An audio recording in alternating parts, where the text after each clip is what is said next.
Well, it seems that we've had some problems with the elder from genetic beasts videos, so we are going to, well, try to fix it and also fix my voice because I sound like a robot instead of what I was trying to look for. Listen. Well, I decided to this video again since the audio was completely broken in the two last videos. So we're going to be responding to this guy again, and we also have everything here that we need, so it's going to be quite easy since we already debunked most of the things he said in the other video. So let's dive into it.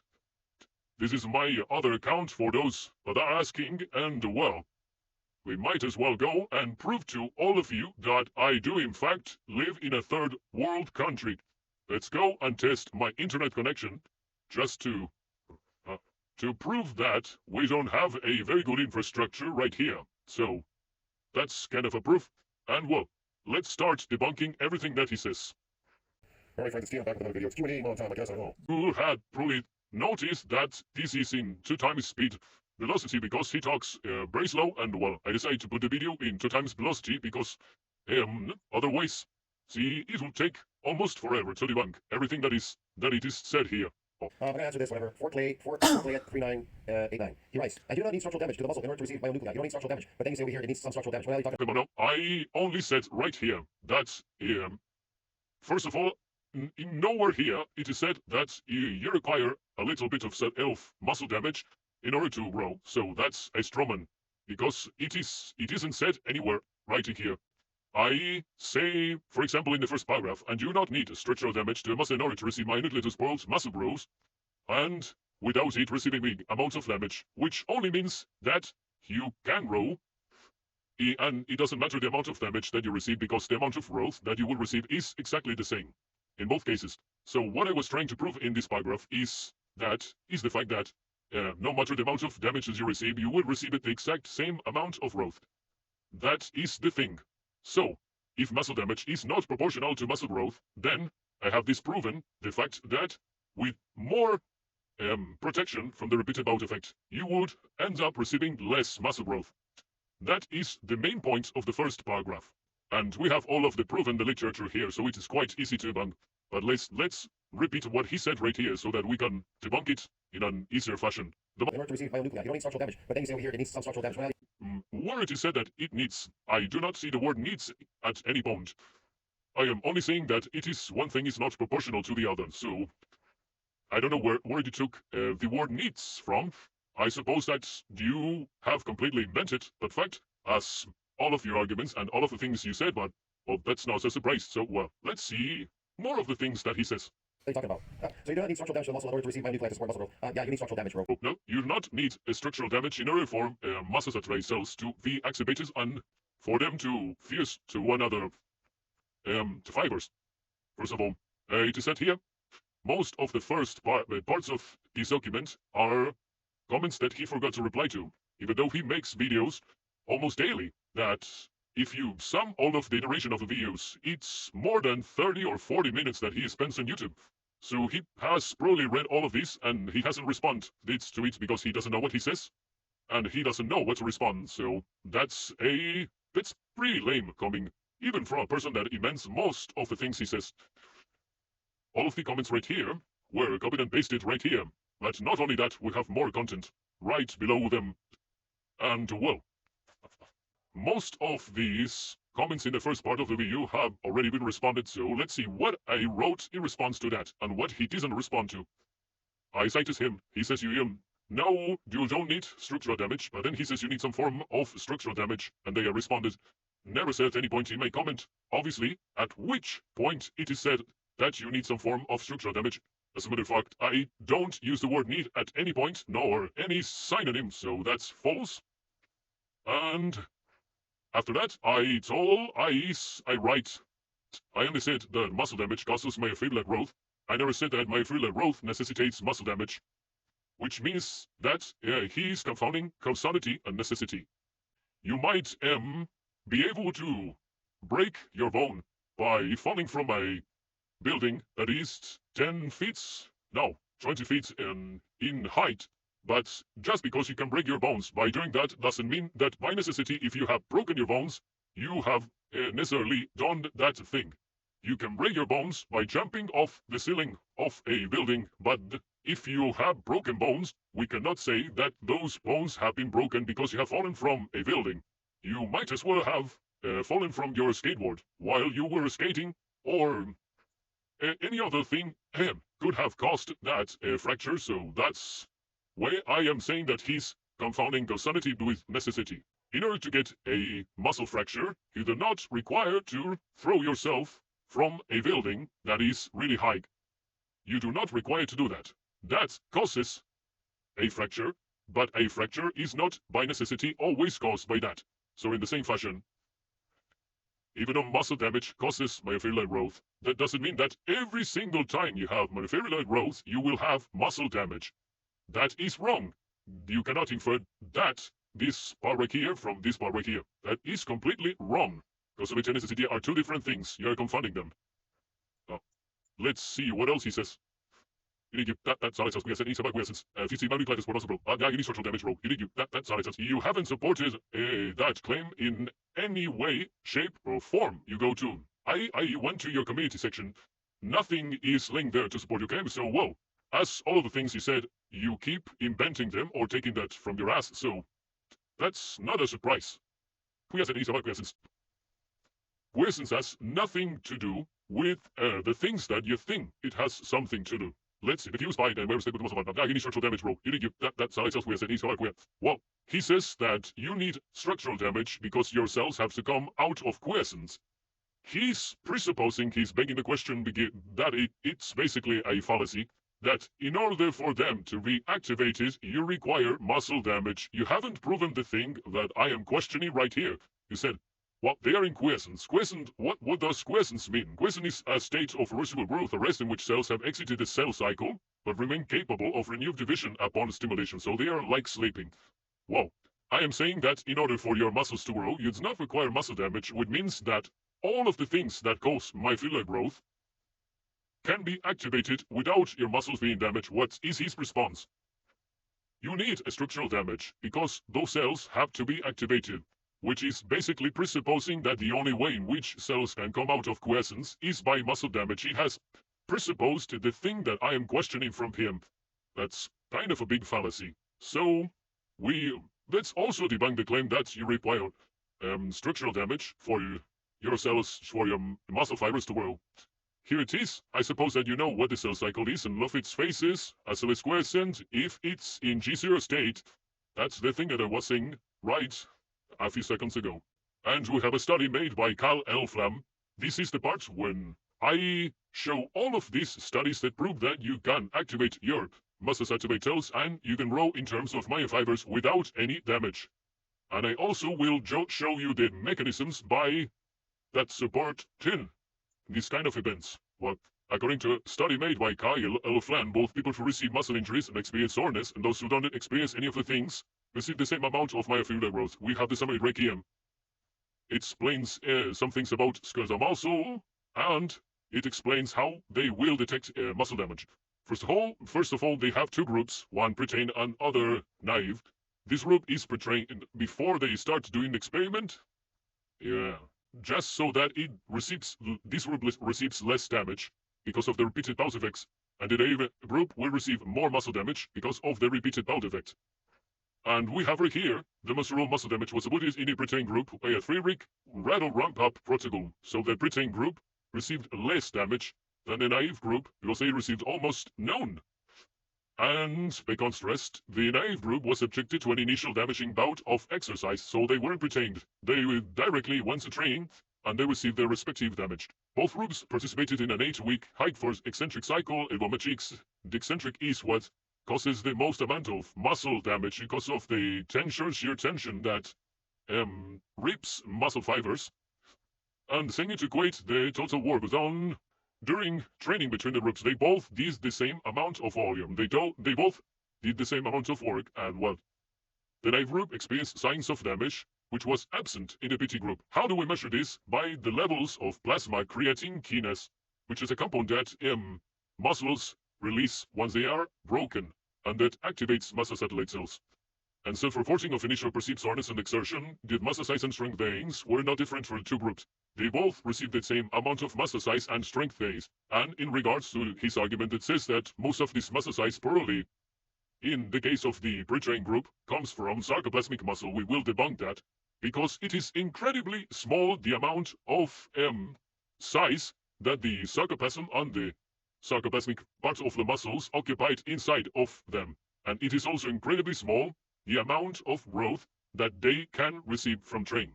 As a matter of fact, in order to grow your sarcoplasmic muscles, you will have to grow your myofibrillar, your myofibers, a lot more than what you think. You may have to grow your myofibers twice in size for your sarcoplasm to increase a 15% in size. That is what the study shows. Well, let's keep reading the summary. Well, mastocytes and strengths were no different for the two groups. Obvious. RT-PCR analysis revealed significant similar increases in levels of the growth factor IGF, which is related to myoproteins aggression. The myoproteins aggression happens when proteins are generated to fix all of damage and make your myofibers grow. So the IGF factor is a promoter of myofibrillar hypertrophy, because it is related to myofibrillar aggression, myofibrillar protein aggression.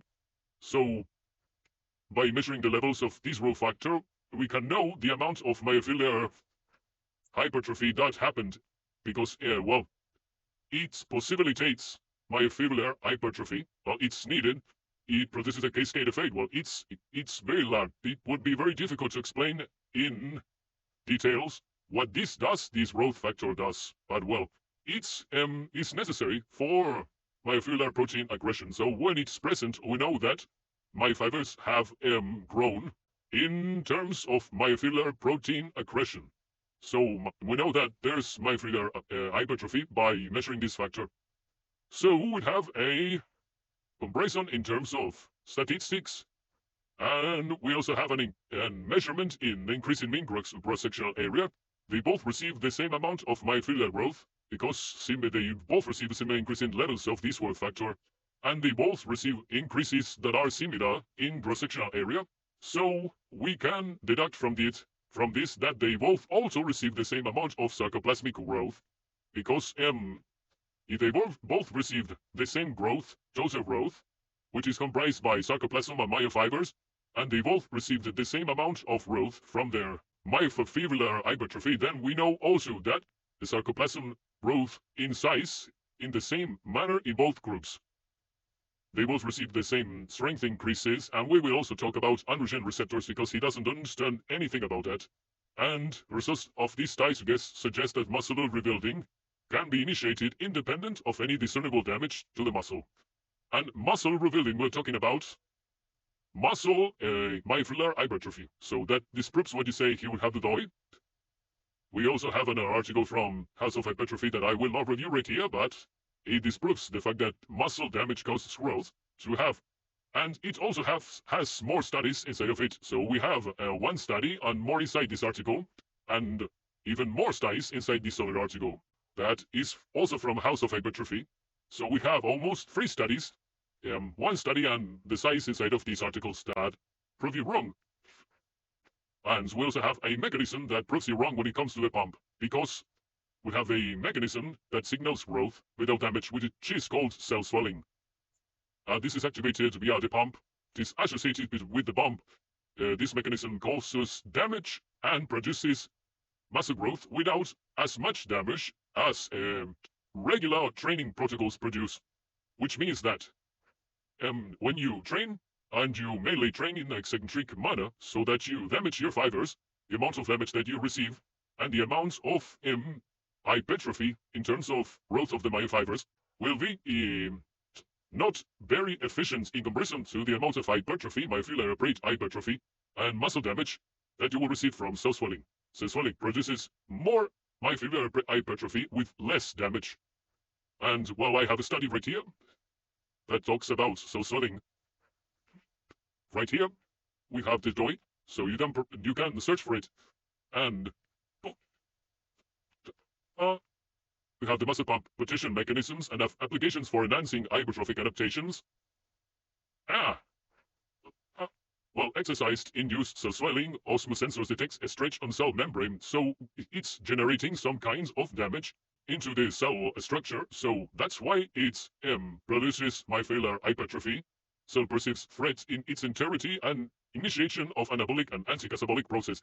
We also know, by discard, we can discard the fact, or we know that this doesn't know because of this, we know that this doesn't produce sarcoplasmic hypertrophy because osmosensors are sensing a stretch in the cell membrane. If you were to increase your sarcoplasmic volume, you would increase even more the stretch on your cell membrane, and cells would be completely destroyed and obliterated inside your muscle. And it doesn't serve a purpose when it comes to your body to do that. So we know that sarcoplasmic hypertrophy is reduced in this case because cell membranes are already stretched. And if we were to introduce more volume by increases in the sarcoplasm, well, they will all explode, and it's not a good thing for our body, so that doesn't happen. And you have muscle protein accretion. Other things that prove that. Well, you have all the article right here. You can see it with full text. All of these things prove that this article right here. All of these articles I have, including this one here, proves that the pump can produce myofibrillar hypertrophy. So that point also is debunked, even if you don't comment it on this video. And let's keep showing you more articles that debunk the notion that muscle damage can only myofibrillar hypertrophy can only occur with muscle damage. We have it right here. One article from Schoenfeld Rat that says some researchers have questioned the validity of the EIMD, which means exercise-induced muscle damage hypothesis, based on the fact that muscles become increasingly less susceptible to damage with repeated exercises. As discussed, a repeated bout effect has been consistently reported by, well, it explains the repeated bout effect in this part, and it is talking about those who said that when you train more, because you become less susceptible with damage, the amount of growth would be considerably smaller the more you train. So he's talking about this kind of argument that a lot of people could make, and you make, in special, in regards to the repeated bout effect and its effect on diminishing the amount of muscle growth that you receive.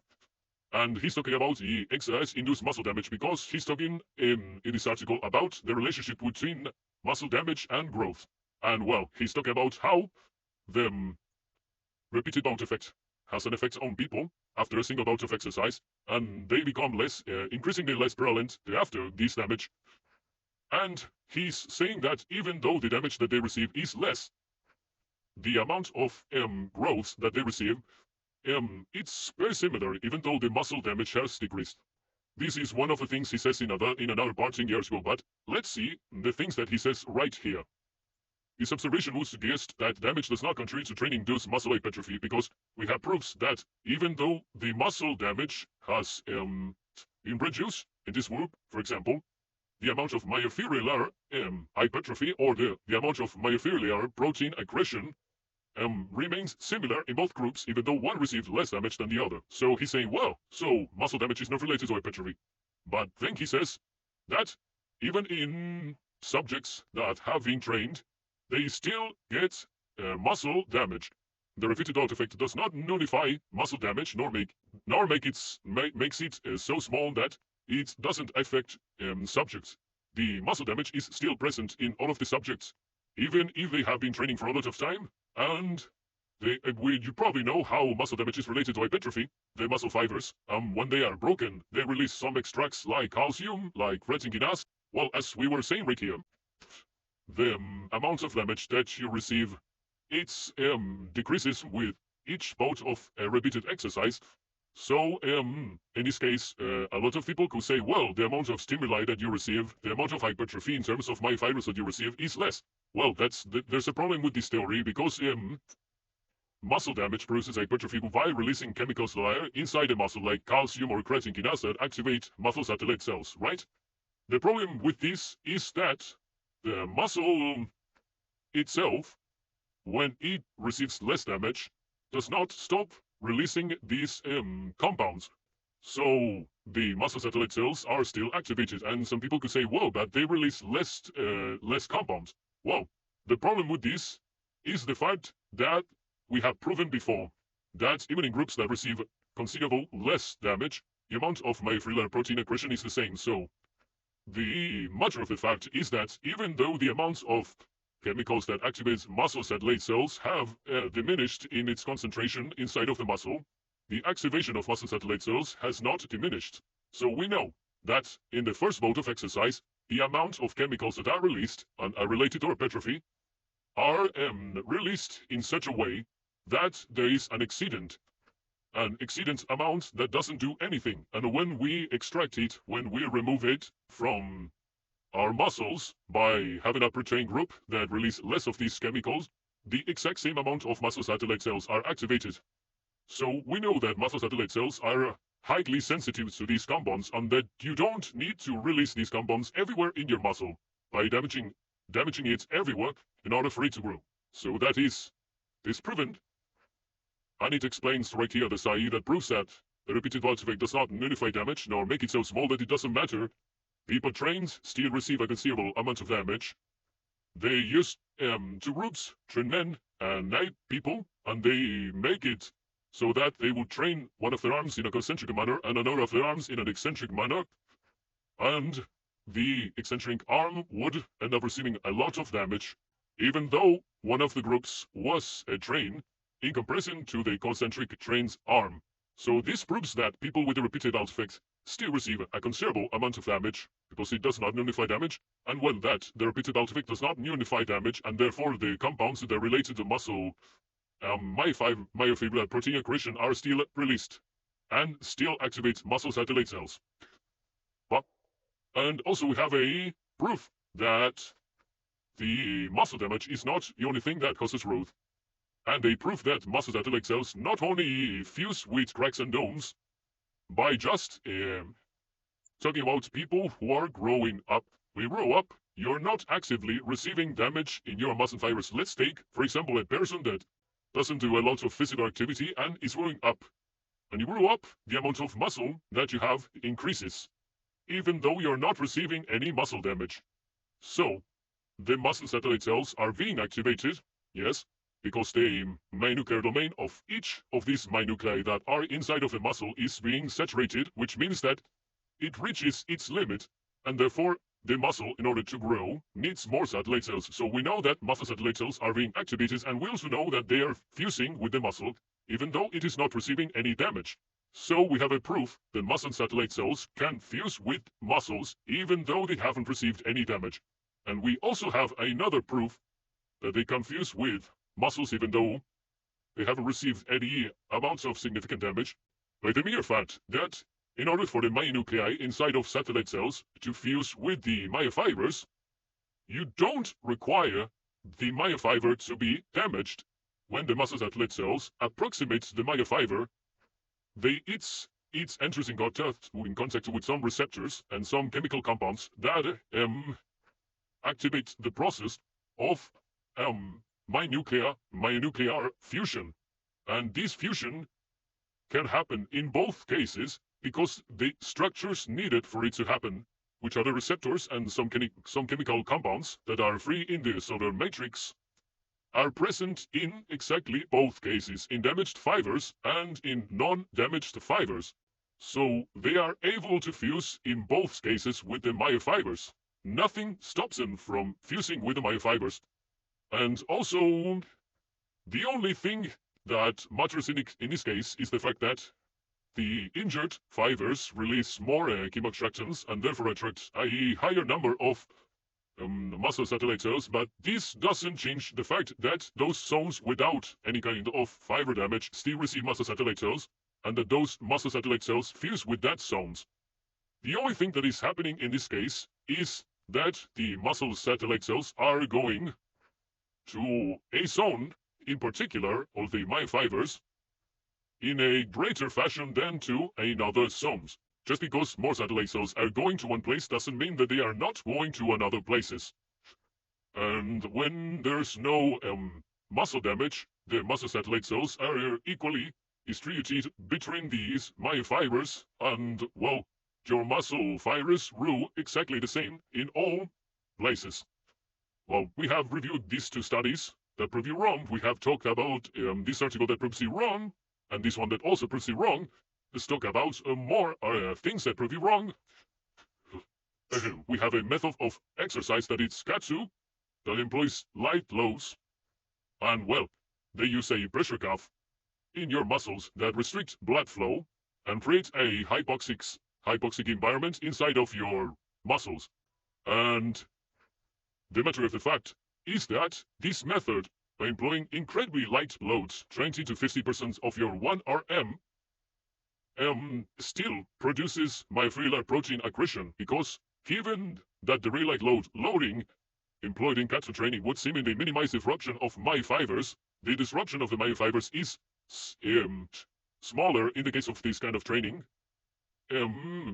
Katsu produces less damage in your muscle fibers, but it still produces marked hypertrophy in terms of myofibrillar protein aggression in this study that is being cited inside of the Schoenfeld article. To have a method that increases myofibrillar protein aggression, it says another claim method for the potential role for low-intensity occlusion training produces max hypertrophy with apparent minimal damage to muscle by creating an hypoxic environment that stimulates the activation by chemical signaling. It is explained inside of the article that is right here, which is linked in the Schoenfeld article. Right here, you have it away. Well, all the mechanism by which myofibrillar protein aggression occurs by Katsu is explained inside of this article that I'm talking about. And, well, that's another method that proves that muscle myofibrillar hypertrophy can occur without muscle damage. And we have more studies that prove that you can have a muscle hypertrophy, myofibrillar hypertrophy, without muscle damage. We have a mechanical proof, because they are mechanosensors inside of the muscle fibers that can activate some paths. In fact, let's see a citation from a study that I have right down here that says, collectively, it is conceivable that when muscle fibers sense tension, they communicate via various factors to recreate satellite cells. So you have mechanosensors, and this article right here is saying that, and is providing all of its proofs and articles that prove all of this, that it is citing. Collectively, it is conceivable that when muscle fibers sense tension, just by sensing tension themselves, not necessary to receive damage, because these mechanisms activate even if damage is not present, because they work by mere tension. They do not require muscle damage. They communicate via various factors to recreate satellite cells and contribute myonuclei to support hypertrophy. So, just by mere tension, without any damage, myonuclei are being donated to the myofibers by satellite cells, and these satellite cells are being activated. So this is another proof that satellite cells under fission can occur without muscle damage, right? And this is the mechanism that explains how this occurs. Right here, sarcomeric mechanosensors. Sarcomeric only refers to the sarcomere. The sarcomere has nothing to do with sarcoplasmic hypertrophy. The sarcoplasm is the cytoplasm inside of the sarcomere. Sarcomeric mechanosensors are things that are located inside of the sarcomere that contains the myofibers that sense tension and activates muscle satellite cells so that they fuse with these myofibers. It has nothing to do with sarcoplasmic hypertrophy. Just because they both refer to the sarcomere doesn't mean that they both are talking about sarcoplasmic hypertrophy. As a matter of fact, if it was that the case, then everything inside the sarcomere, because the sarcomere refers to the zone that involves that has these sarcoplasm, the myofibers, the mitochondria. If the sarcomere itself was related to muscle fiber, was related to sarcoplasmic hypertrophy, then myofibers would also be related to sarcoplasmic hypertrophy. So you cannot say that just because sarcomeric is similar to sarcoplasmic, they are both related to sarcoplasmic hypertrophy. I'm trying to disprove that argument, because you will probably make something like that completely out of your ass just to try and disprove something that was proven multiple times by multiple studies with an argument that doesn't make any sense. I'm just taking the time to disprove that just in case that you make that argument. Sarcomeric doesn't only, the sarcomere isn't related to only sarcoplasmic hypertrophy. As a matter of fact, the sarcomere expands when you received more myofibrillar hypertrophy. So, well, sarcomake does not necessarily have anything to do with sarcoplasmic. Yeah. And we have the article of mechanosensor-mediated hypertrophy.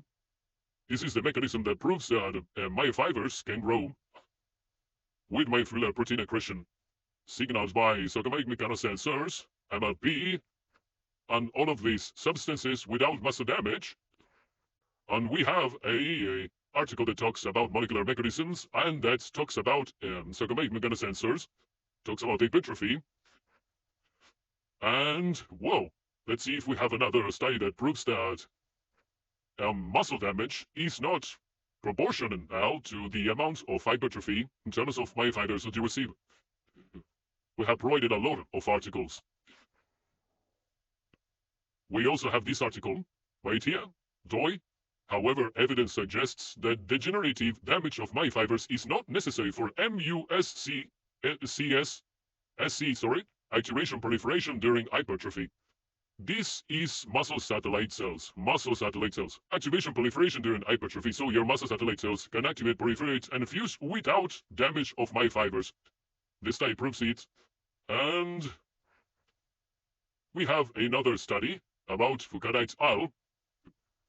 That proves that there is no direct evidence disclosing that the degenerative damage of myofiber is required for muscle satellite cell activation proliferation during hypertrophy. An article we have right here at the DOI. And we have one of the sections that says degenerative damage to myofibers and increased myofiber size are not necessary for muscle stem cell activation proliferation. It says that the majority of MUSC muscle satellite cells become activated or proliferated in overloaded live myofibers regardless of the extent of degenerative damage, which means that they have proven that just because you have loaded with weight your myofibers, the muscle satellite cells will activate and fuse with your myofibers. So this study proves that these muscle satellite cells become activated and proliferate in overloaded live myofibers, in myofibers that are receiving tension or that are in an environment in which they are being exposed to some force.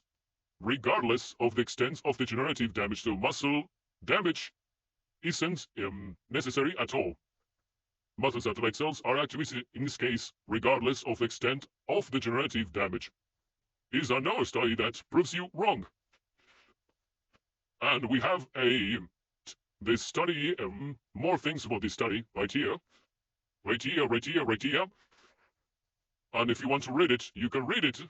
This all explains why this right here happens.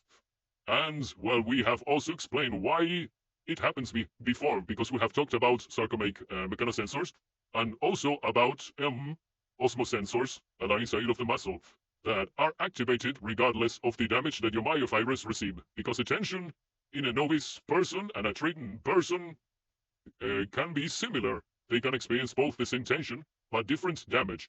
But even though they have experienced different damage, the amount of tension sensed by these two sensors is the same, and will activate the same amount of muscle satellite cells regardless of the damage that both have received. So we have two mechanisms that work without muscle damage.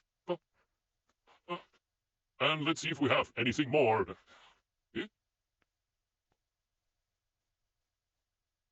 Two mechanisms that activate muscle satellite cells: mechanical tension sensed through mechanosensors and disruption of the exterior of muscle cells. We are not disrupting the myofibers, we're not damaging them. We are changing the extracellular matrix. We are changing the tissue that is completely outside of the muscle cells, that it's not related to a muscle cell. So you have two mechanisms that activate muscle satellite cells without damage, and also the osmosensors. So we have, I believe, quite proven that you can grow without muscle damage. Well, that's it. And we will also review these articles that prove that the repeated bout effect is necessary for muscle growth. We're not only saying that it improves muscle growth, we're saying that it is necessary for muscle growth. Right here, this article proves it. Oh wait, it is related to the concept that the damage that you receive is so vague, that the resources that your body has are not enough to regenerate your myofibers and make them stronger all at the same time. so your body can only regenerate them, and it is unable to make them stronger if you're a novice trainer. As a matter of fact, the main adaptations that you receive as a novice trainer are central nervous system adaptations. So that's another thing that proves your mental run. You're not wearing your muscle fibers by doing periodized lifting. You're only growing your central nervous system.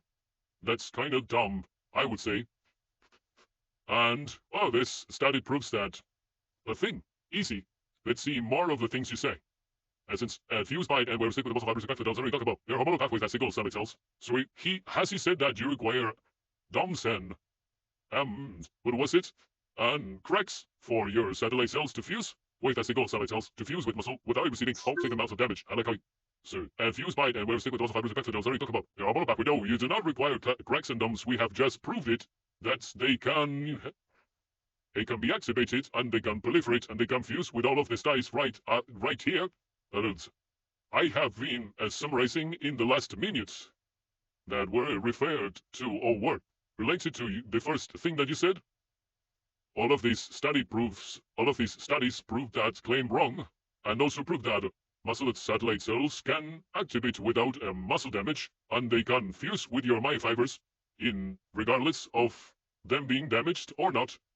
You also have this quote from the study. Collectively, it is conceivable that when muscle fibers and station they communicate via various factors to recruit satellite cells and contribute myofibrillar to support hypertrophy.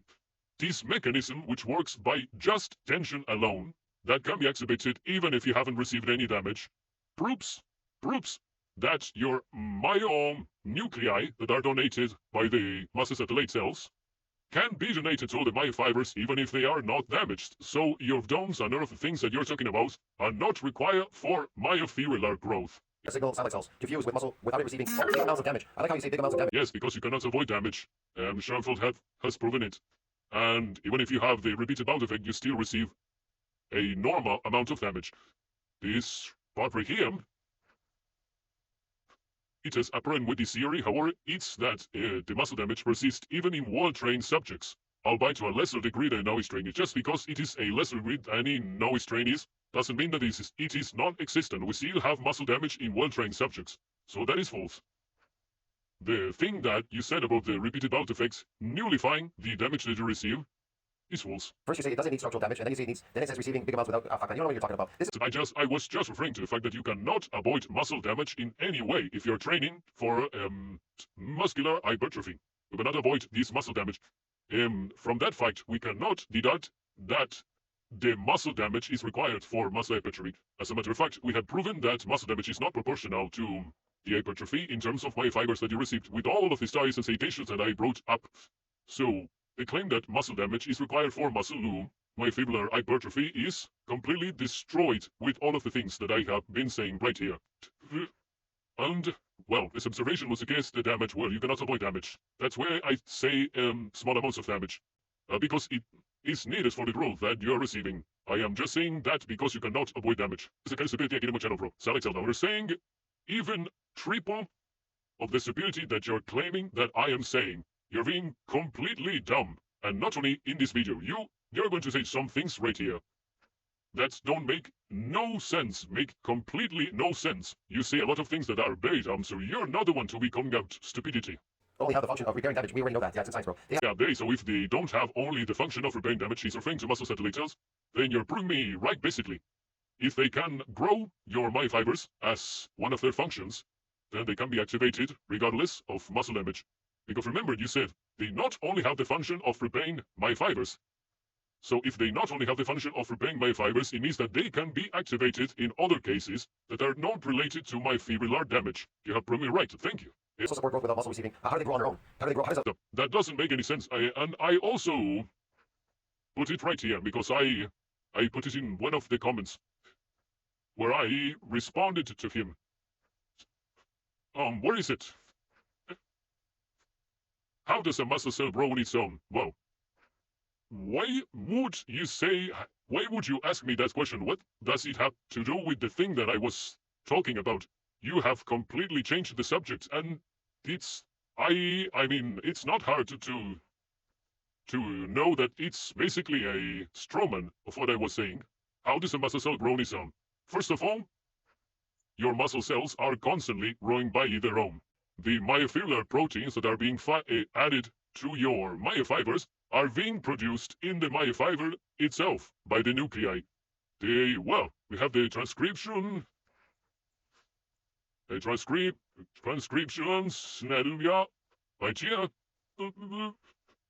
that will just generate some inside of the nuclei, mRNA, which is RNA, is being released, and then it goes to ribosomes, and then proteins are being produced in the nearby organelles, and all of the proteins that make up your myofibers are being produced by signals emitted from the myonuclei. So yeah, your myofibers are growing on their own. It's something true, but it doesn't have anything to do with what I was talking about, and I don't really know why you brought it up.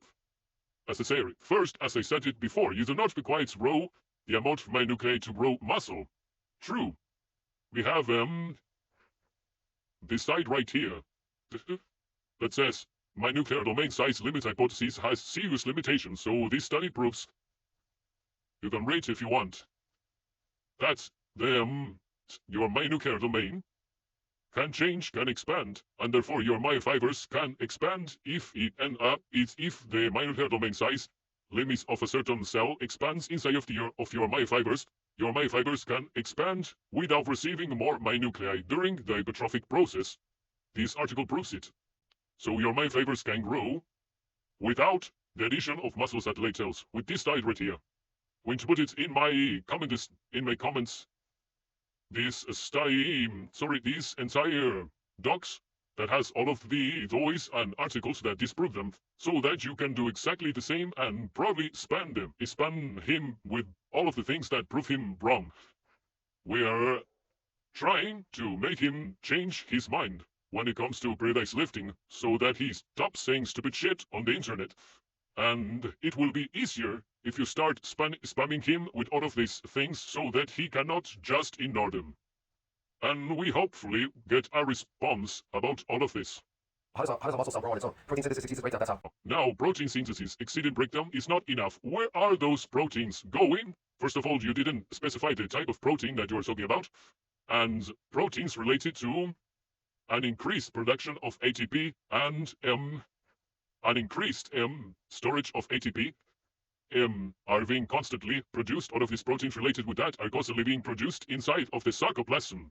So if you're talking about protein breakdown being less than protein synthesis, you could perfectly be talking about sarcoplasmic hypertrophy, because sarcoplasmic hypertrophy is related to protein synthesis. Because protein synthesis is constantly being activated in sarcoplasmic hypertrophy, so that you get more ATP and your muscles are activated and they receive more stimuli. So, well, when you say that sarcoplasmic hypertrophy doesn't serve any purpose, well, it lets you receive more stimuli. It lets you use your muscles in a greater capacity, so that you receive a bigger stimuli, you activate more mechanosensors, and you receive more damage. So when you say that it doesn't serve a purpose, it's really easy to debunk that claim. Let's see this right here. This is the article that you always say, unicorn. Like it was something that you couldn't just talk about its title, and that's all. I guess that you don't know who the author is, or what the name of the article is, because to be saying unicorn multiple times, trying to refer to some article is not only lame, but, well, kind of funny. Let's go right here.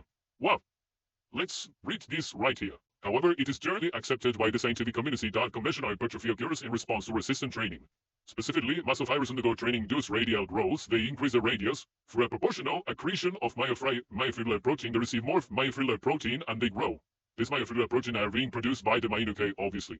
Under this pretense, if an individual exceeds a 20% increase in mean fiber cross-sectional area, their cross-sectional area increases, and myofibrils constitute 85% of intracellular space.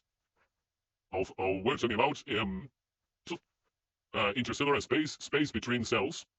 A 17% addition of myofibrillar protein is related to a 30% increase in sarcoplasm volume. So this is what I was trying to talk about. When your myofiber increases your myofiber muscle cross-sectional area, the area of your muscle, if we cut it exactly in the middle, right? If we were to measure how much it has grown, we would see that after the hypertrophic process, well, after getting bigger, we would see a 17% addition of myofibrillar protein and a 3% increase in sarcoplasm volume. So each time you increase your muscle size by 20%, only 3% of that percentage is related to increase in sarcoplasm volume. So when you train, even if you train in a modality that is mainly targeted towards sarcoplasmic hypertrophy, the increase in sarcoplasm volume is incredibly small. You're not growing your sarcoplasm at all. So, well, you cannot say that. For example, all of these muscles are just sarcoplasm, because your sarcoplasm grows incredibly slow with each training bout and with each cross-sectional fiber increase. Your sarcoplasm grows, it's very hard to grow it, so that's wrong. And also we have another thing that you make fun of people because of glycogen loading. Well, your fibers, your muscle is comprised of 75% water at all times. And it was found in a laboratory. From a molecular perspective, a laboratory has recently reported that the muscle tissue, which is related to the muscle itself, only muscle, is comprised of 75% water. It is mainly water. Your muscle is mainly water. So if you're making fun of those who do glycogen loading, because water isn't important, it's fake muscle, well, your muscles are mainly comprised by that you call fake water, 75% of water. And also, the muscles are formed by 10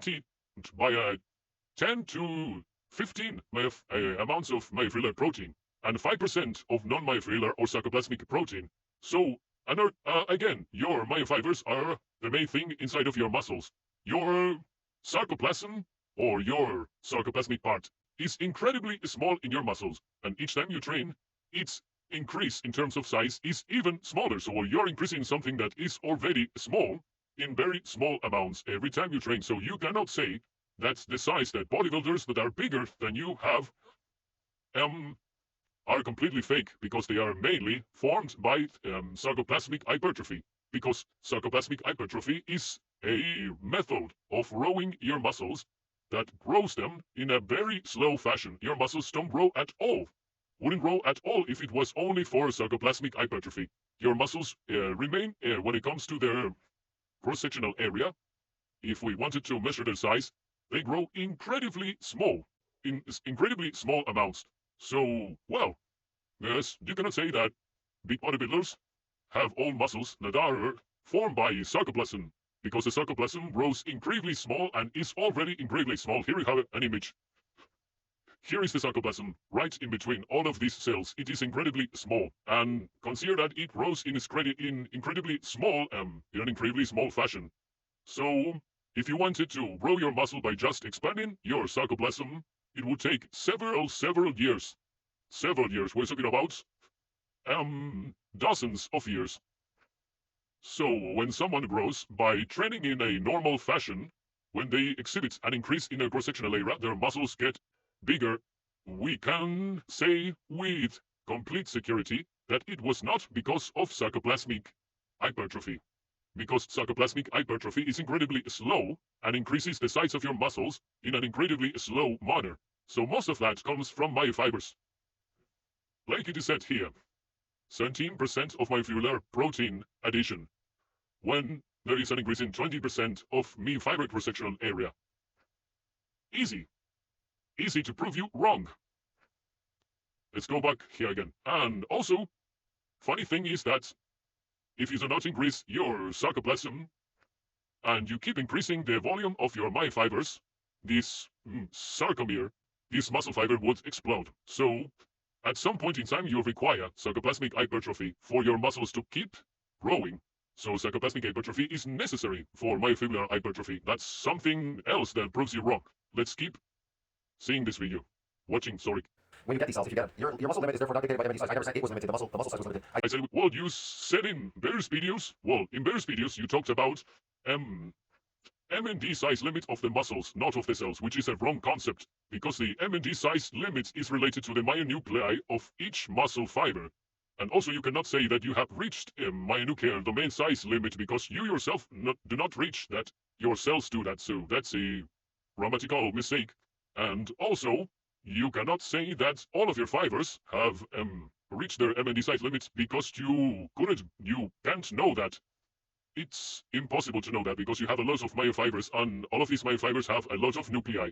So if you wanted to know if all of your nuclei, say of your myofibers, have reached their mynuclear domain size limit, you would have to be God. It's almost impossible to know that. So you cannot say that you have reached your MND size limit. That's a wrong concept.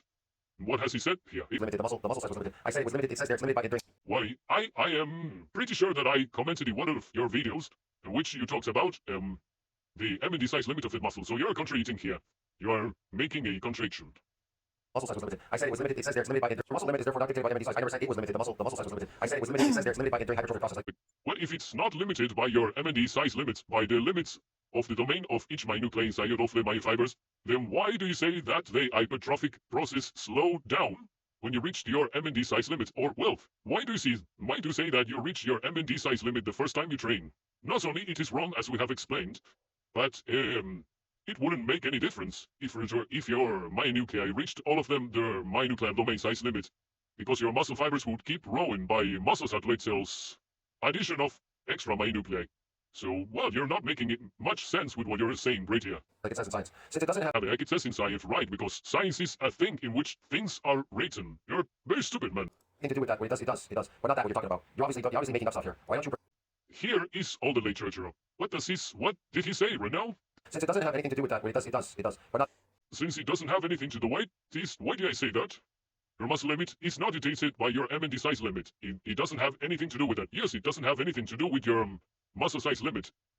So why do you keep saying that, well, the first time you try and reach your MND size limit, why would it matter if it wasn't related to the amount of muscle growth that you could receive? It is literally not related to that. You can still add a mynuclei from your satellite cells, even if you do not, even if all of the mynuclei inside of the myofibers have reached their domain size limit. Not that what you're talking about. You're obviously making up stuff here.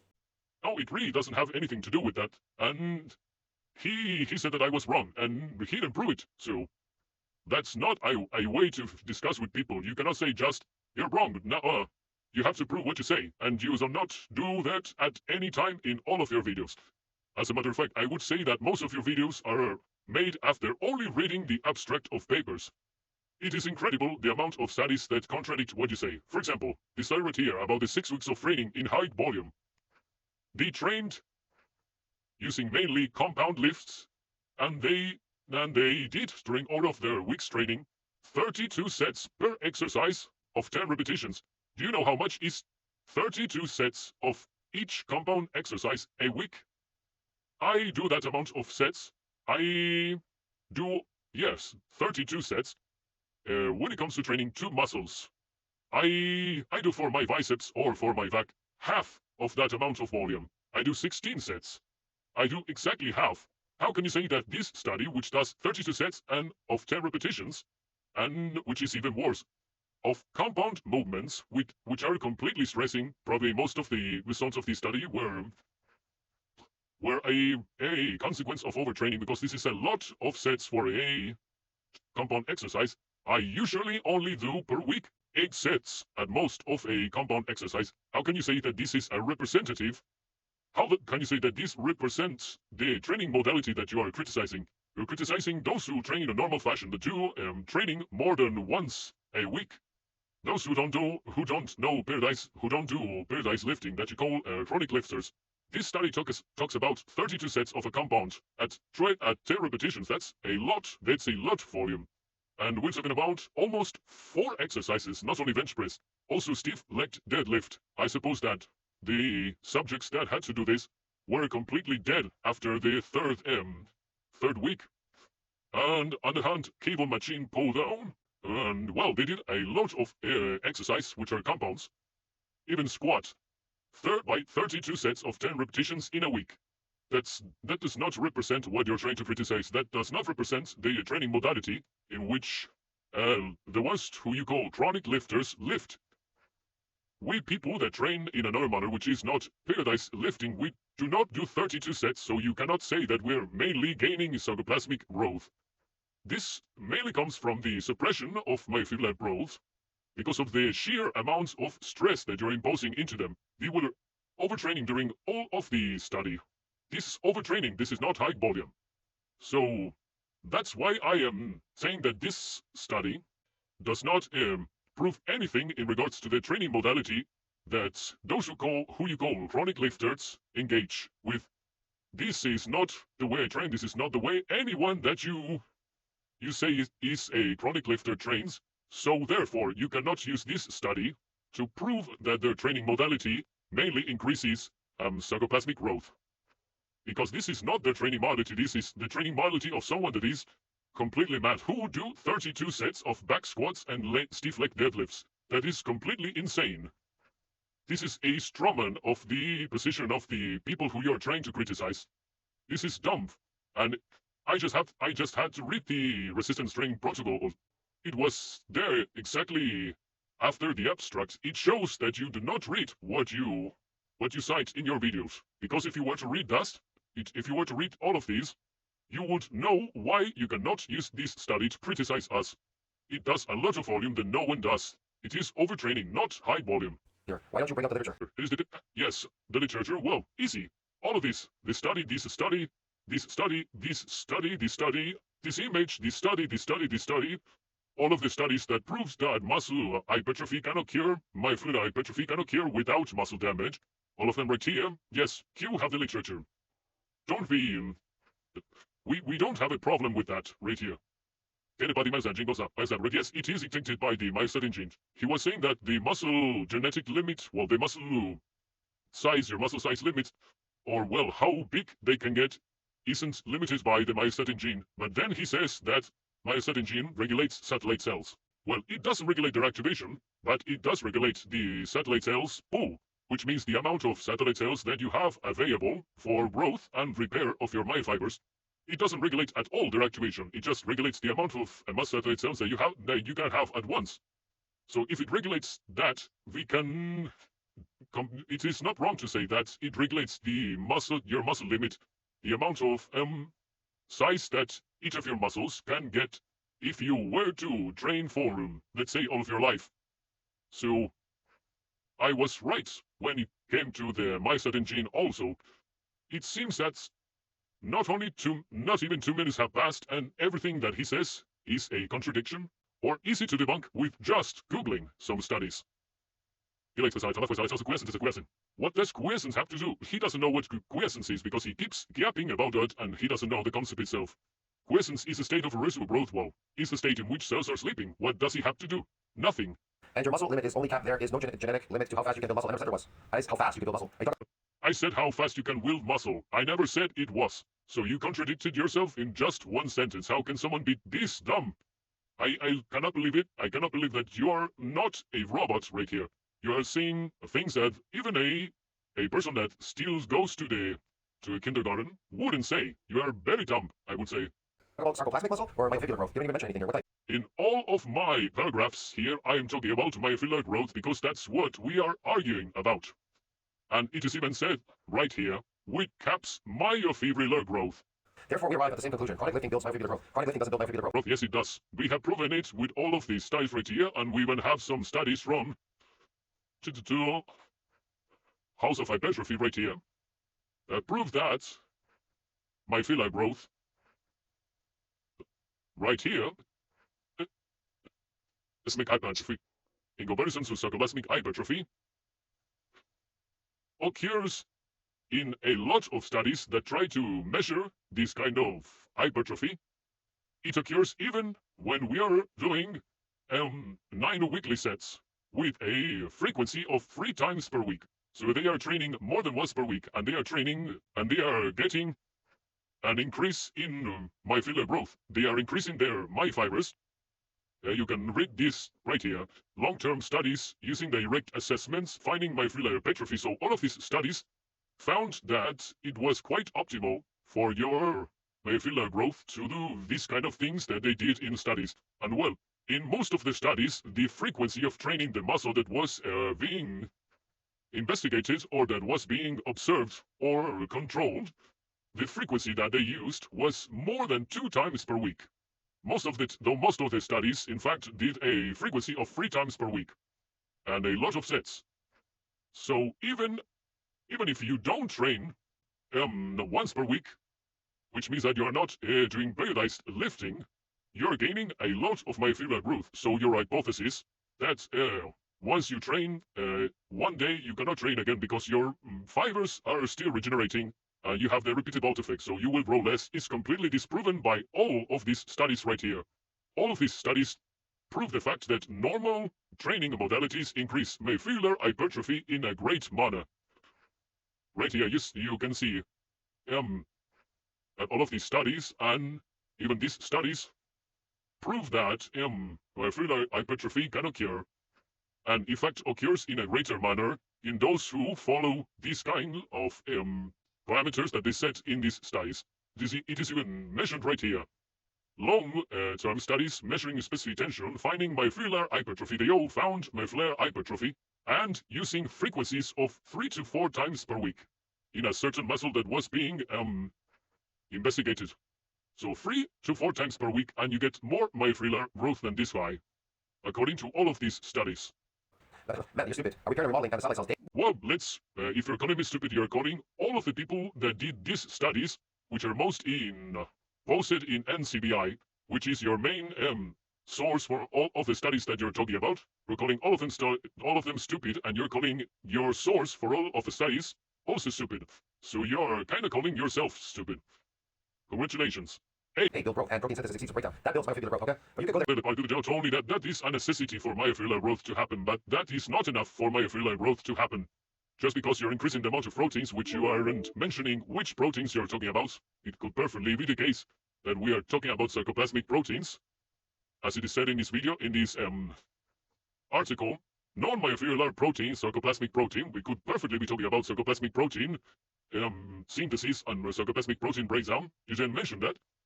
But also, all of those proteins wouldn't go anywhere if it wasn't for some kind of stimuli. So just having more synthesis of protein over what is being broken down is not enough to build muscle. Not enough. It is false. That's why all of you are not getting bigger. You can get sarcoplasmic. Go live there and eat a bunch of fucking whatever. Is this based on your... I am not getting sarcoplasmic growth by my own training. According to all of the studies that I've shown, and the measurements of the amount of sarcoplasmic protein increase on sarcoplasmic and sarcoplasm size that you can get in a certain amount of time. According to all of that, if my muscles were to be mainly increased by an increase in sarcoplasm or by sarcoplasmic hypertrophy, I would have increased my muscle size by almost 3% in the last year. And 3% of 5% we're talking about, which means that we already have a very low amount of sarcoplasm itself, as you can see right here, and it increases in a very slow fashion. So we have something which already is small, and it grows in a very slow fashion. So if it were for only sarcoplasmic hypertrophy, then I would only have grown my biceps, my muscles in general, only by 3% when it came to the radius. And I'd rather think that it was only a 3% increase. Or well, you can clearly see that most of the shirts that I was using, on most of the pants and shorts that I was using, are kind of hugging by extremities. So well, it is clearly not increasing 3% because that wouldn't happen if it was just an increase in 30% of the radius of the muscles. So that is proven wrong. Experience when you use the gym. That's why all of you are not getting bigger.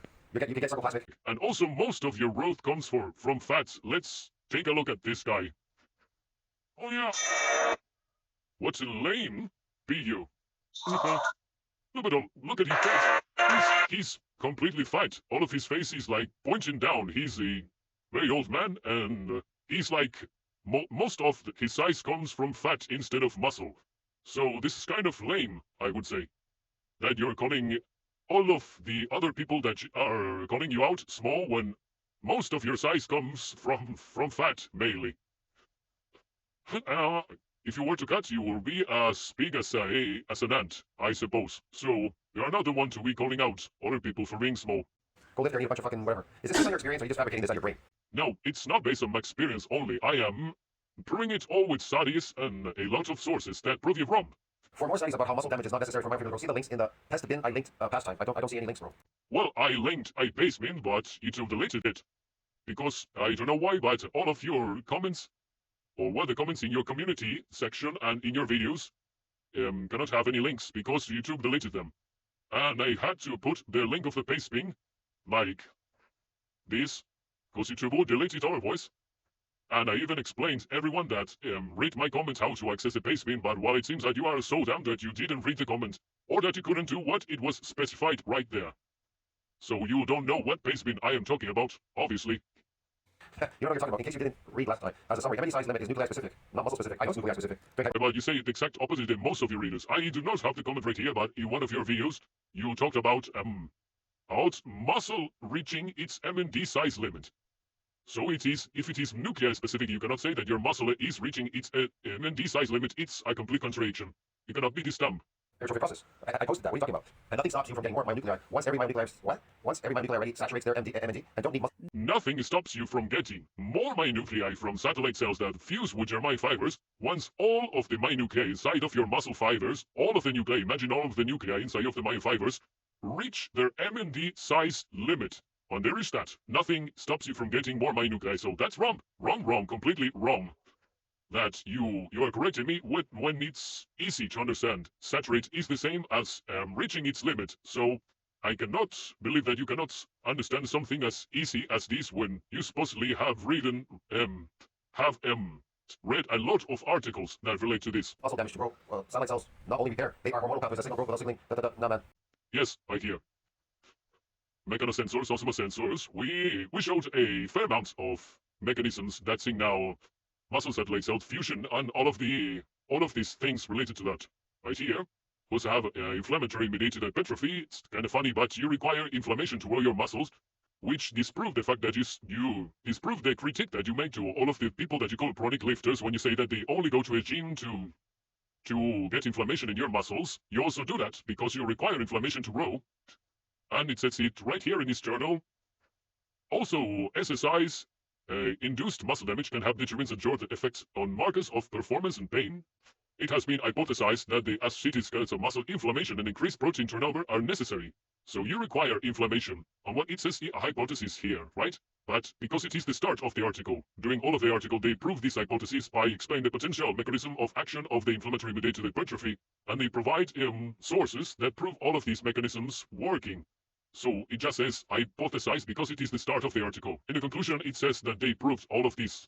As a matter of fact, it says right here that so, well, let's see.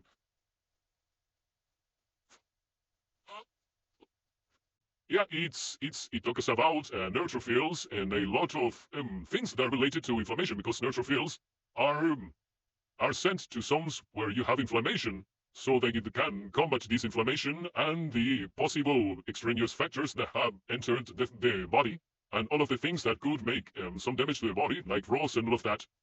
While they prove their hypothesis easily during all of this study. It's kind of obvious. I don't know. Whatever. Let's go to your bigger thing you wrote here at the top. So as yes, keep your mouth pretty shut because you do not know what you're talking about. You don't even read the studies that you cite, so that's kind of a red flag for you. Ignore the fact that they completely failed to reply to my comments on your video about MND size limit. I don't have to reply to comments by reading. Yes, you have to reply to my comments because if you do not do so, then all of the things that you're saying are debunked. And that's all. All of the things that you say have no meaning and are completely useless because they are debunked. So if you do not reply to my comments, you are basically saying that all of the things you say are worthless. That's it. Mention them in all my videos, and I used. You do not mention them in all of your videos. At no video have you mentioned anything about mechanosensors or any of that, so that's a proof that you do not mention them in your videos. I use actually real science to prove what I say. Then now you use articles, and specifically the abstract of articles. Do not use any kind of science by misinterpreting what studies say, so that's really dumb. About MND size limit, I will further expand on the topic question here, which is are failing catastrophically to understand. I fail to catastrophically understand. Here, every untrained person in any sport gets this damage. Yes, you get that damage, but in order to be trained, you have to, right here, you have to haven't experienced any kinds of muscular damage or any kind of training for 8 to 12 weeks. So when you train once per week, you are not doing periodized lifting. So you're a fake periodized lifter. Says right here, if the newly regenerated fibers become susceptible again to eccentric exercise in 8 to 12 weeks, so your fibers are going to be damaged by exercise in the same manner in which they were damaged by exercise when you entered to a gym and you were unaccustomed to that exercise 8 to 12 weeks after detraining. So this that you're talking about only happens if you stop training for 8 to 12 weeks. So you are not following your own rules. You are not periodized lifting. You are not a periodized lifter right now. Ultra structural. That's why I brought up the DOM section. And you do not require the cracks and dumps, as we have proven all over this video, that it's pretty large in duration, I suppose. Yeah, 1 hour. Part 1. First train silent self-fusion. See that? It's fusing to the cracks and the domes that damage the ultra structural. Just because it is fusing to the cracks and dumps doesn't mean that it cannot fuse to any other part of the myofibers, and I have proven that in the first minutes of this video. And by pointing out the fact that the things that these mast satellite cells require to fuse with the myofibers are still present in myofibers, broken or in myofibers that are in perfect state. Fiber. And then it can't donate anymore. That's all. During this hypertrophic process, it's not donating any more myonuclei to that domain. Okay? So now, yes, when it stops, when the hypertrophic process stops, but when you go to train again, these muscles keep receiving more muscle satellite cells. It is not like after you train the first time, you stop receiving muscle satellite cells. And as a matter of fact, we have proven that we have other mechanisms that are not related to damage by which you can grow. So that's wrong. What do you have to do? You have to injure it. But it's very hard to injure, okay? You understand me? You do not have to injure. That's a method by which you can grow, but that's not the only method by which you can grow. Now that you're coming to the gym, there's something called the repeated bout effect phenomenon. Protecting muscle from any more damage is hiding in type 1. Okay? So you can go read that yourself. Yes, you require the repeated bout effect for your fibers to get stronger. So it's kind of funny that you want to grow strong muscles and real muscles when you are talking about being unaccustomed to exercise and not training very often, so that your fibers become more susceptible to damage. So, based upon this hypothesis, that's really before performing the first eccentric exercise bout, some of the muscle fibers are stress susceptible fibers. So you have weak fibers. You are basically training to have your weak fibers by doing periodized lifting. So you are training to be weak, which is quite a contradiction when you say that you are training to get real muscles. And you do not want to get the sarcoplasmic hypertrophy that, even if you wanted to get it, it will be incredibly small, because the sarcoplasm expands in an incredibly small fashion, and it's already small, so that's wrong. And, well, the repeated bout effect doesn't make all of your fibers that are type 2 turn into type 1. It just changes the durability of your fibers, which isn't necessarily changing their type. If you have some proof for that, well, I would like to see it. But this article right here that talks about the repeated bout effect says that this mechanism operates by removing all of the fibers that are susceptible to damage. So it removes all of the things that are weak inside of your muscle that you want to retain for some reason to keep periodized lifting, but well, it's way. And, well, they become remodulated and become strong fibers. So by avoiding the repeated bout effect, you're keeping yourself weak. Congratulations. And also we have a study that proves that you require the repeated bout effect row. It says it right here. Skeletal muscle hypertrophy is one of the main outcomes from resistant training, but how its modality row training is still unknown. We show that changes in myofibrillar protein synthesis after initial resistance train exercise, both in the first week of resistant training, were greater than those in post-RE at the 3rd T2 and 10th week of T3, which are training weeks of the resistant training protocol. So, we have increases in myofibrillar protein synthesis after initial resistance exercise, which is expected, and with values being similar at T2 and T3. So you have similar myofibrillar protein synthesis at T2 and T3. So you would say, well, we are growing more in the first week because the myofibrillar protein synthesis is bigger. Well, that's wrong. Muscle damage was the highest during post-RE recovery at T1, so you had a lot of damage in the first week. And why is this protein synthesis not related to ROW? The amount of myofibrillar protein synthesis right here, which was the greatest in the first week, is not related to growth. So you have a lot of protein synthesis and a lot of damage, but the amount of growth that you get from those both of those things was not correlated to that. Let's see what it says. neither were related to hypertrophy, nor the myofibrillar protein synthesis nor the muscle damage, neither were related to hypertrophy. And, however, integrated myopes, or the amount of myofibrillar protein synthesis at T2 and T3 were correlated with hypertrophy. So, they concluded that muscle hypertrophy is a result of accumulated intermittent increases in myopes, mainly after a progressive attenuation of muscle damage. So, they concluded that the muscle damage in the first week and the myofibrillar protein synthesis in the first week weren't related to the amount of muscle myofibrillar growth that these subjects received, because the muscle damage was so great that most of the myofibrillar proteins that were synthesized were used in just repairing the fibers that were broken. There was no accident for the muscles to use to get stronger. So you could think about it like a boat that it's broken in some parts of it, and because they have not enough wood to fix it and make it stronger, they can only fix the boat, but they cannot improve most of its sites and all of the places in which it was broken. It is the same case in this study. The amount of damage that the subjects received in the first week was so big that the proteins that were synthesized and were related to myofibers weren't enough to do both, to regenerate the muscle fibers and to make them stronger. So that's why when muscle damage was the highest and when myopes were the highest, neither of those were related to hypertrophy. So you didn't receive hypertrophy, or you received very small amounts for hypertrophy, even though you had the greatest amount of damage at myofibrillar protein synthesis.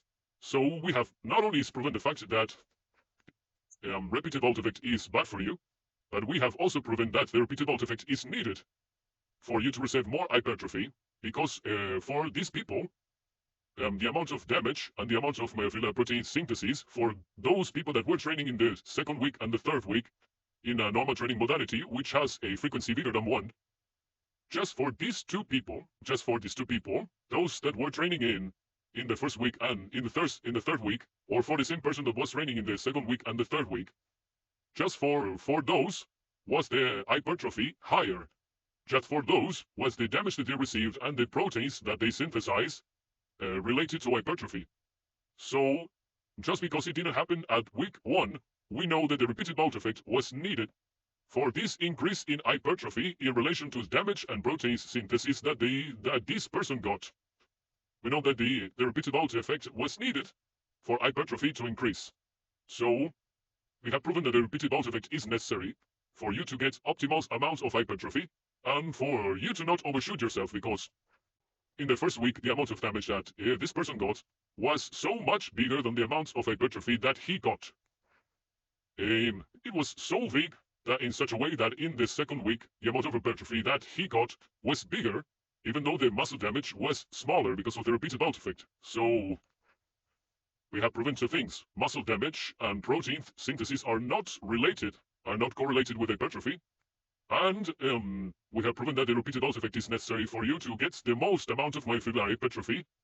And also, wow, that's all. We have disproven all of that bones. And wow. I'm not gonna bring up everything for you here, okay? Phenomenal. Protecting muscle from any more damage and it's hiding in type 1. Okay? So you... Yes, that thing that you say about type 1 and type 2, I think that you must prove it, because in most of the articles about the repeated bout effect, they talk about the strengthening of the fibers. They are not talking about these fibers turning from type 2 into type 1 fibers. They are just saying that these fibers, with their specific types, are just getting stronger, and the weak fibers are getting wipes out, which you want to maintain for some reason. Go and read that yourself. I'm not gonna bring up everything for you here, okay? I'm not responsible for you. But, MLD size. And also he said that DOMS was very important for hypertrophy, but we have another article that proves you wrong. It says, therefore it appears that DOMS is a indicator of eccentric exercise induced muscle damage, and the magnitude of DOMS does not necessarily reflect the magnitude of muscle damage.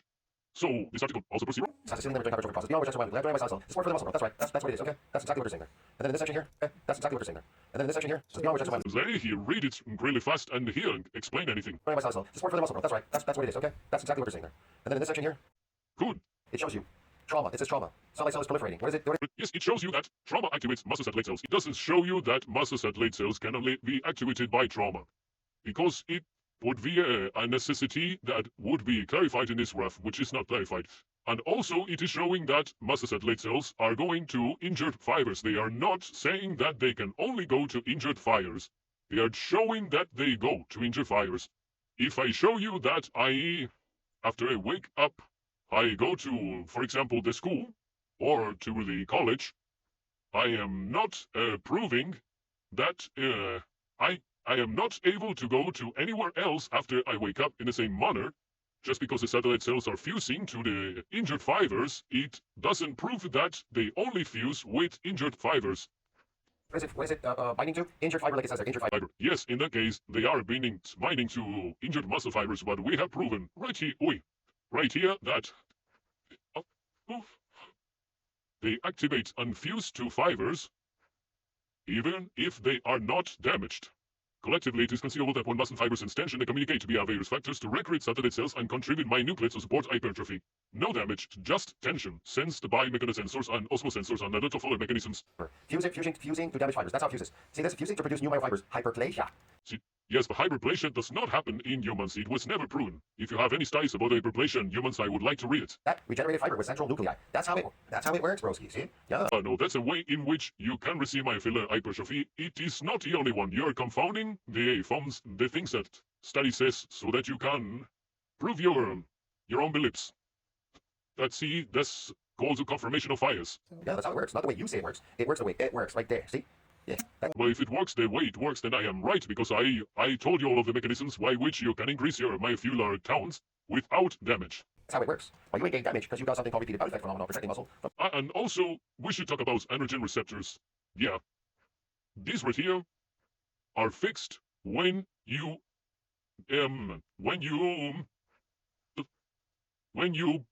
sorry, I do not know the exact word because I'm not a native English speaker.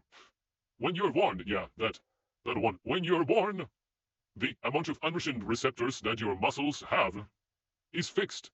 And first of all, to show you that, in this study right here, which is about androgen receptors, and it's the one that you cited, funny enough, they have found that these muscles that have androgen receptors can only receive an alteration in the amount of androgen receptors by making a knockout mice. These mice right here, which is called CARKO. This is a mouse whose androgen receptors genes are deactivated. And well, it doesn't have a lot of androgen receptors because of the genes that control all of the androgen receptors were deleted. Or, well, yes, that's the meaning of knockout animal. And all of these androgen receptors were related by genes, because after changing all of the genes that were related to androgen receptors, the mice didn't have any more androgen receptors. So you cannot train to have more androgen receptor strength, which you call chemical strength. And something that is very funny, because when you use your muscles, you're also using chemical strength, because you are using calcium and ATP, which are chemical compounds, to produce an contraction in your muscles. So that's also chemical strength, and androgen receptors do not produce chemical strength. And you cannot train for androgen receptors.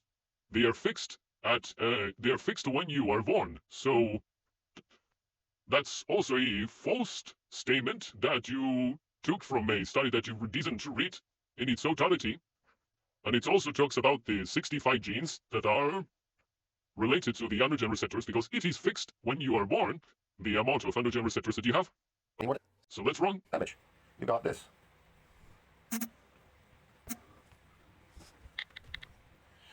You got this protecting muscle from any more damage. See that? No, you can still receive damage, as we have proven with the Schronfeld study. YTM. And you need this repeated bout effect to have optimal myofibrillar hypertrophy. Oh, repeated bout effect. You can look it up yourself, okay? I'm not gonna do it. Yes, I looked most of your articles up, and most of them contradict you, funnily enough. Schooling hour. It's an adaptation process that protects muscle from damage. Then you can go into this section here if you like. It's all up to you, really. I don't know. You can do whatever you want. You can go to this section too. It's called DOMS Part 1. The DOMS is not correlated to muscle damage and does not tell you if you're rowing, right here. DOMS is a pre-indicator of eccentric exercise induced damage, and the magnitude of DOMS does not necessarily reflect the magnitude of muscle damage. And it'll explain to you what these damages are, okay? You need to educate yourself. Social muscle injury happens in unfamiliar forms, unaccustomed, untrained muscles get this damage, okay? And you can get more adaptations through lifting heavier weight because you're unfamiliar and accustomed to doing that. That's why. Well, if you can get more adaptations by lifting heavier weight, and sarcoplasmic adaptations make it so that you get more ATP and more water, so that you can use your muscles in a greater capacity because you require ATP for your muscles to work, then why are you criticizing sarcoplasmic hypertrophy? If it makes it so that you can exert more strength with your muscles and, well, you can expose them to a greater stimuli, why would it be bad? You're not making any sense with anything that you say whatsoever. Steroid people lift heavy weights to try to create more damages, but you're not lifting heavy because you're not strong enough. Okay. Let's see. I think that the video's still here. But, well, I will try to go all the way down. There is a video which you can see him lifting. Where is it? I cannot find it. This community section is really gross. What the fuck is this?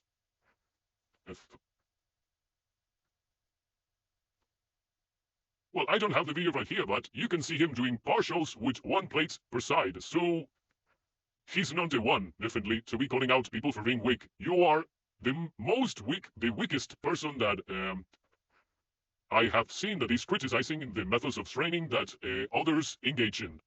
So, another thing that's very funny. Okay, so what else are you going to tell me here? The myonuclear domain size limit does not tell how big a muscle can get. I know that protein synthesis does when it exceeds that breakdown. Now, protein synthesis does not, as we have seen in this video, in this article right here.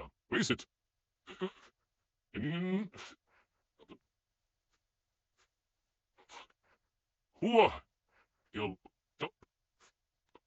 Yes, they got more in this article about the repeated bounce effect and its necessity for optimal hypertrophy. In the first week, they got more protein synthesis, but not a lot of hypertrophy. And in the second week, in the third week, really, they got more hypertrophy with a lesser degree of protein synthesis. Because, as it says here, hypertrophy was not correlated to these two changes, protein synthesis and muscle damage. So, yeah, protein synthesis in this article, didn't cause greater hypertrophy. Else. A myonuclei is a cellular and this sarcoplasmic hypertrophy can A myonuclear is a cellular. It doesn't make any sense. Try to speak in English, please. expand the muscle fiber, the muscle, expand it. But it doesn't make it stronger because there's fluid. A What is he trying to say? And it doesn't make any sense. myonuclei is a cellular nuclei located, inside my, we already know that. Actin, myosin, these are all proteins, we know about proteins, whatever. As we know, each cell has a cytoplasm, Yes, you really don't know about most of these things that I'm explaining because all of the concepts that you're using are mostly a misinterpretation of studies, so you cannot say that you already know all of that things. Membrane, okay. So that you know all these things. That's nice that you know all these things. Why don't you fucking go out and build some muscle then if you know so much stuff? Now in the case of muscle cells, Because I wield muscle while I respond to most of the stupid things that you say. It's not mutually exclusive. You can call out stupidity while you train. are huge in size, various. The cytoplasmic series are operating. It gets boring fucking answering these stupid fucking things that people write on the board like they know. Oh, sorry for trying to explain to you all of the things that you have misrepresented from studies for at least 2 years that your channel has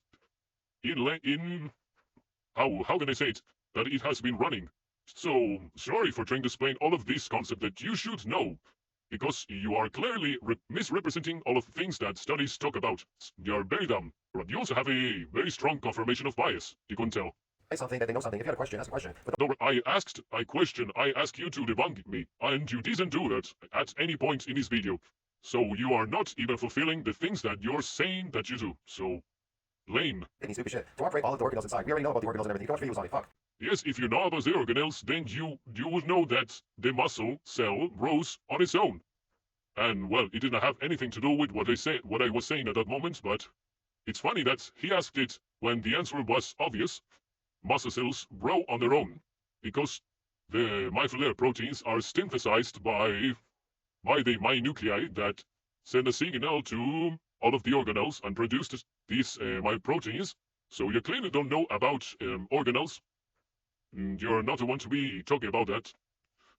The big territory. What is this fucking education time? My new Yes, I'm trying to educate you because you don't know anything about what you're talking about. size limit they do, which means they can only control up to a certain part of the cytoplasm, and therefore that's right. It's limited. Yeah. How many size? Guys, yes, what is limited? Because you don't even know what an organelle is. So it would be impressive if you would know what is limited in this case, and what is a domain when we are talking about myonuclei. I think that you don't even know the basic meaning of the things that you talk about, but wow, you can prove me wrong. Limit only tells you how big is the effective nuclei. Yeah, we already know all this, man. What is this? Cells does not only donate their nuclei to repair muscle to make it bigger. We know all this, man. This is fuck. But the best is the chronic part. We talked about chronic lifting. So you call chronic lifting still makes myofibrillar hypertrophy things. I didn't say that. I said in a chronic lifter, it's possible that he could get an adaptation. Okay. No, he gets more growth than you. These studies prove it, and all of the mechanisms that I was talking about prove it. He can get a new adaptation. If he does something he's unfamiliar, unaccustomed, or untrained, Do it, not, but you do not need to do something that you are unaccustomed to do. And also, if you do only things and that you are unaccustomed to do, by forcing yourself to be unaccustomed, in such a way that you stop training and your muscle fibers become unaccustomed, you are basically proliferating the growth of weak muscle fibers, or you are making it so that you have more weak muscle fibers in your muscles. So it's kind of funny that it comes from a guy that wants to get strong muscles, that he wants to keep his fibers small and also weak. in that session, okay? Also, the MND size ceiling limit has been shown to easily vary with resistance training. Man, fuck, what is this shit? So you can grow even without support of more nuclei. No. Yes, you can grow without support of more nuclei. Stay right here. Where is it? Right here. This eye. Oh, you need nuclei to support growth. No, this eye, no, sorry. This eye here. My nuclear domain ceiling hypothesis dead. But you can grow without nuclei. I did a video on it. It's called Sarcoplasmic Hypertrophy. No, you can grow by the mere facts of your existence because your my nuclear domain ceiling is not fixed. Trophy. You can bypass my nuclear domain size limit without donating any extra nuclei to that domain by doing Sarcoplasmic. You're not bypassing the domain if you're increasing your sarcoplasm, so that's wrong. And also you are bypassing, in this case, your domain just by existing, because the domain size limit is arbitrarily changing while the hypertrophic process is happening. Hypertrophy training. Okay, man. So there you go. This study supports, I mentioned, but whatever. This is all I say that you're... Yes, you don't want to read the part in which I talk about studies because you clearly don't know how to read them. You're not watching all my videos. You watch one video. Yes, I am watching all of your videos. I have all of the videos that I have to debunk. Next, right here. You think you know something. This is all I say that arguments are a result of reading the abstract papers, having background, whatever, man. This is... It's what, yes, most of your arguments are the result of reading only the abstract of papers, because as I have shown in all of this video, most of these articles prove you wrong. And I am talking about the ones that you cite. Man, when people just, it's not that complicated, though. You don't have to complicate things. Then I think your last thing you wrote here, you wrote, in case you didn't read my last message as a summary, MND size limit is nuclei specific, not muscle specific, or whatever, man. Take a fucking... Nothing. Yes, they keep insulting instead of responding to the actual argument. That's a very effective method to discuss things. Stops you from getting more myonuclei. No, nothing stops you. Then go get him. Go and get him. If nothing stops you from getting more nuclei, then why the fuck are you getting bigger, you idiot? Once every myonuclei already... Huh? They have to remind you that you are mainly fat and no muscle. Saturates their MND. You don't need muscle damage to grow. No, you don't need it? Then grow. Go grow. Yeah, I know you don't. Yes, you don't need muscle damage to grow. I have proven it right here. None of these stocks, and I will be linking in the comments. You don't need them. You don't need muscle damage to grow. When you go lift chronically, you're gonna get sarcoplasmic muscles. You're gonna get the pump. Muscle cells. Though you can't get a lot of muscles by just sarcoplasmic expansion, as I have proven once over and over again during this video, which is already 2 hours in length. Only repair. They are hormonal pathways. You have to repeat this like a million times already? Yes, because you are not able to read it, so it's best to repeat things so that you really understand them, because you have the brain of a 12-year-old. Or without significant damage. So there's still damage there. Okay, whatever. Yes, there's still damage, but that damage is not responsible for the amount of road that you're gaining. Mechanosensors and osmosensors are responsible, and other mechanisms that I have mentioned right here. Hey, do you think that cells can only fuse if they're damaged? Did you finish high school? What? Wow, this guy's really, I mean, he's really dumb, man. You said that I had to ask you questions and not try to explain things that you clearly don't understand, so why don't you respond to it?